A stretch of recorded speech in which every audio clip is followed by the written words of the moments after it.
Let me take this opportunity to congratulate Merck for championing social suffering and stigmatization of infertile women through Merck More Than a Mother initiative, which will enable us challenge the perception associated with infertility by facilitating platforms which will progressively shift deep-seated mindsets within our communities. I also want to thank Merck for appointing me the ambassador 2015-2016 for Merck More Than a Mother campaign in Africa, a position that I have taken with a lot of humility. We launched this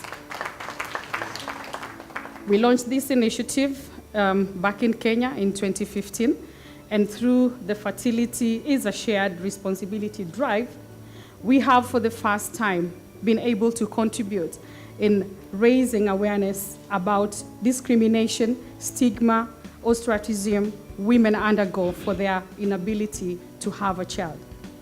We now have a tremendous opportunity to have an informed discourse on fertility with our male counterparts and open up avenues for continuous engagement.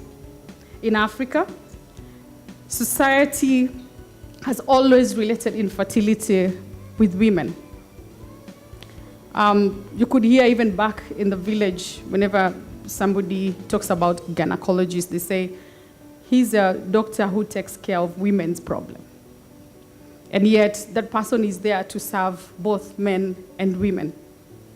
But it has always been associated with taboo, curse. A woman feels less in the society. They feel like they don't have space even to speak out. Women have always bared or carried the shame, even when it is the husband who has the problem. But then men usually cannot come out to speak openly about their infertility because it's associated with some kind of weakness, according to them. So they cannot openly admit that they have a problem. I want to congratulate Mr. Semuga. I hope I pronounce it well. We have to give him another round of applause. Because he stood by his wife beyond all odds, all negatives from the family, from the friends. Because if you don't conceive as a woman, the first question comes from the family, what kind of a woman did you marry? Can you please get her back to her family so that you can marry another woman? And we've heard stories of where women have been divorced because of not having children. And when they go to join another marriage, they successfully conceive. So which means we have a problem in our society. When we say it's a shared responsibility, we expect men and women both to come out and face this issue. That's the only way we can fight the stigma of African women in our society. We encourage men. You're not less a man when you admit your problem. The same way we say you're more than a mother, it doesn't mean that when you don't have a child that you're not a woman, that you're not a mother. You are more than a mother.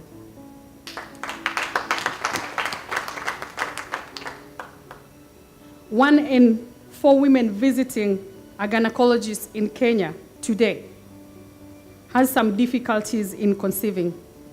And common causes include what the doctors have said: blocked tubes, problems with sperm production and transport, and infrequent or failure to ovulate. And sometimes no causes are found.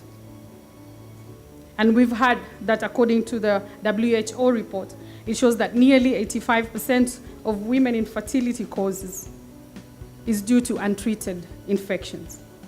So the Merck campaign is here to create awareness for us to educate the community that there is early prevention, early detection, and early treatment. Because if it's caused by infection, then let's give out this education to the people. Let's talk. Gone are the days where infertility is spoken in harsh tones. Gone are the days where you look at a woman who doesn't have a child and think that that woman does not deserve even to live. So we have to take this conversation to our schools, to our markets, to our boardrooms. When we go to the salon, women, let's talk about this. When we go to the clubs, men, let's talk about this. Let's encourage other men to come out. Let us who are leaders out there, leave a legacy. You can imagine how difficult it was, because it is very difficult when you are in the limelight and you have an issue that you're suffering. You know, it's difficult for people to come out openly and talk about it. But then I had to speak. I had to tell my story. And while I was speaking, other people were listening. People got encouraged. And right now we have infertility society that has been launched in Kenya. We have groups, capacity building groups that are coming out. Women are coming out, men are coming out, speaking out and seeking for medical health. It is high time, Africa, we stand and fight this stigma. We have to join hands together, from the media to the stakeholders, to the leaders, to the religious or faith-based organization, community-based organization. Let the people know that there is an alternative out there. Let them be encouraged that I'm not different. Let them come out openly. And also, as members of parliament, we have to push to make sure that the government meets the Abuja Declaration to allocate 15% of our budget to health. Because that way we'll make sure that we have infertility and fertility clinics taken care of in our countries.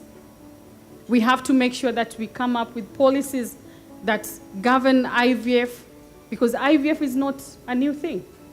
It has been happening, but we don't have regulations. And that's why, as members of parliament in Kenya, we have brought the IVF bill, and I'm deeply involved in that to make sure that it becomes law. Because when we do that, it moves away from the hands of few who operates the clinics that are very expensive for a common woman to afford. We take it down to the people where everybody can access, and the cost of it goes a bit lower, because right now it's very expensive. And also the law will realize that we'll make sure that women who get children through surrogate mothers are also recognized. The end of my story, I had to adopt my own child because the law does not recognize surrogacy. So I had to go through adoption to adopt my own child, which took about 4 years for me to get, papers, like legal papers, like this is your baby. So you can imagine the pain of going through having a baby through difficulties, and then a pain of going through courts and lawyers and judges to make sure that you adopt your own child. But I had to take that route. Because I'm a leader, there was no way I could have taken a shortcut. Other people would take a shortcut and bribe doctors here and there and say, this is my child, put the notification of birth under my name. But then, as a leader, you have to make sure that you uphold integrity. So I took that journey, no matter how painful it was. But I said I want to take it because when I get to parliament, I have to change this law. I have to change it so that other women who are going through what I'm going through will not have to face these difficulties. And today, I'm a happy mother of 4 years old baby boy. Thank you so much, Rasha. Thank you, Mark. Thank you, Honorable Betty, for taking care and also to make sure that the Ugandan Parliament is going to embrace this initiative and also to reach out to the people that you represent, because that's how you show that you really care about those people. Most of the issues and most of the infertility cases are heard amongst the poor women who cannot access information, cannot access proper medical treatment, and that's why they go to a point where, it becomes unbearable. So let's make sure that we represent our people, make sure that we take this information to them, educate them, that there's early prevention, early treatment, early detection, Thank you very much, and God bless you.